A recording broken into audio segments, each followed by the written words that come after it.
ආයිබෝවන් හැමෝම සාදරයෙන් පිළිගන්නවා. ඉතින් අද අපි කතා කරන්න යන්නේ ගොඩක් දෙනෙක්ට තියෙන පොඩි වගේ පිනුනට ලොකු ප්‍රශ්නයක් ගැන. ඒ තමයි ගෙදර තියෙන සාමාන්‍ය ටීවී එකක් කොහොමද අලුත්ම ස්මාර්ට් ටීවී එකක් බවට පත් කරගන්නේ කියලා. දැන් බලන්න ගෙදර තියෙන ටීවී එකේ ස්ක්‍රීන් එකේම කිසිම අවුලක් නැතුව ඇති නේද? ඒත් ඉතින් YouTube, Netflix වගේ දේවල් බලන්න බැරි වුණාම මේක දැන් පරණයි කියලා හිතනවා. හැබැයි ඉතින් අලුත්ම ටීවී එකකට වියදම් කරන එකත් ලේසි වැඩක් නෙවෙයිනේ. හැබැයි හොඳ ආරංචියක් තියෙනවා. ඔය පරණ ටීවී එකටම අලුත් පණක් දීලා ස්මාර්ට් ටීවී එකට තියෙන හැම පහසුකමක්ම වගේ ලබා ගන්න ක්‍රමයක් තියෙනවා. ඒකත් හිතනවට වඩා හරිම සරල විදිහට. හරි. එහෙනම් අපි වැඩේට බහිමු. මුලින්ම බලමු මේ සාමාන්‍ය ටීවී එකක් ස්මාර්ට් ටීවී එකක් බවට හරවන්න අපිට මොනවද ඕන වෙන්නේ කියලා. මේ වැඩේට ඕන කරන අත්‍යවශ්‍යම නැතුවම බැරි දේ තමයි ටීවී එකේ HDMI පෝට් එකක් තියෙන එක. මොකද අද කාලේ ගොඩක් උපාංග ටීවී එකට සම්බන්ධ කරන්නේ මේ පෝට් එක හරහා තමයි.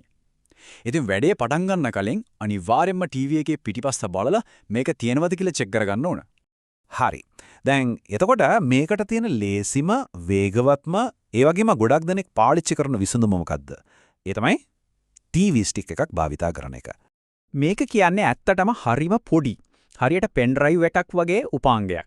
කරන්න තියෙන්නේ ටීවී එකේ පිටිපස්සේ තියෙන HDMI පෝට් එකට මේක කෙලින්ම සම්බන්ධ කරන එක විතරයි. සමහර වෙලාවට මේවා ටීවී බොක්ස් කියලා පොඩි පෙට්ටියක් විදිහටක් එනවා. දැන් වෙළඳ පොළට ගියාම ජනප්‍රියම ඒවා කීපයක් තියෙනවා. උදාහරණයක් විදියට Xiaomi Mi TV Stick එක, Mi Box එක, ඊට පස්සේ Amazon Fire TV Stick, Google Chromecast වගේ දේවල් තමයි ගොඩක්ම දකින්න ලැබෙන්නේ. මේ පුංචි උපාංගයේ සම්බන්ධ කළාට පස්සේ ලැබෙන දේවල් ඇත්තටම නියමයි. YouTube, Netflix වගේ සේවාවන් විතරක් නෙවෙයි, තවත් apps දහස් ගණනක් පාවිච්චි කරන්න පුළුවන්. ඒකටත් වඩා හොඳම දේ තමයි ෆෝන් එකේ බලන දෙයක් එක ක්ලික් එකකින් ටීවී එකට කාස්ට් කරලා ලොකු ස්ක්‍රීන් එකෙන්ම බලන්න අවස්ථාව ලැබෙන එක. හරි. දැන් බලමු මේ උපාංගය ටීවී එකට සවි කරගන්නේ කොහොමද කියලා. අපි ඒක පියවරෙන් පියවර ස්ටෙප් බයි ස්ටෙප් පැහැදිලිව කතා කරමු. හොඳයි. මුලින්ම කරන්න ඕන ටීවී ස්ටික් එක ටීවී එකේ HDMI පෝට් එකට සම්බන්ධ කරන එක. ඊළඟට ඒකට පවර් දෙන්න ඕන. ඒකට ඒත් එක්කම එන USB කේබල් එක ටීවී එකේම USB පෝට් එකකට හරි වෙනම පවර් ඇඩැප්ටර් එකකට හරි සම්බන්ධ කරන්න. අන්තිමට ටීවී රිමෝට් එක අතට අරන් ඉන්පුට් හරි සෝස් හරි බටන් එක ඔබලා අපි සම්බන්ධ කරපු HDMI පෝට් එක තෝරන්න. ඊට පස්සේ ටීවී තිරේ පෙන්වන උපදෙස් පිළිපදමින් ගෙදර තියෙන Wi-Fi network එකට කනෙක්ට් වෙන්න. අන්තිම පියවර විදියට Tamanගේ Google account එකෙන් sign in වෙලා කැමති apps ටික download කරගන්නයි තියෙන්නේ. මේක ඇත්තටම අලුත් ෆෝන් එකක් setup කරනවා වගේම හරිම සරල දෙයක්. හොඳයි. ටීවී ස්ටික් එකට අමතරව මේ වැඩේ කරගන්න පුරුවන් වෙනත් ක්‍රම කිහිපයක්ත් තියෙනවා. ඒකම ගොඩක්ම පරණ ටීවී එකක් තියෙන කෙනෙක්ට හරිම වැදගත් වෙන විශේෂ උපදේශයක් ගැනත් අපි බලමු. ඇත්තටම ටීවී ස්ටික් එකක්ම ඕන නෑ. HDMI කේබල් එකකින් ලැප්ටොප් එක ටීවී එකට සම්බන්ධ කරලත් මේ වැඩේ කරගන්න පුළුවන්.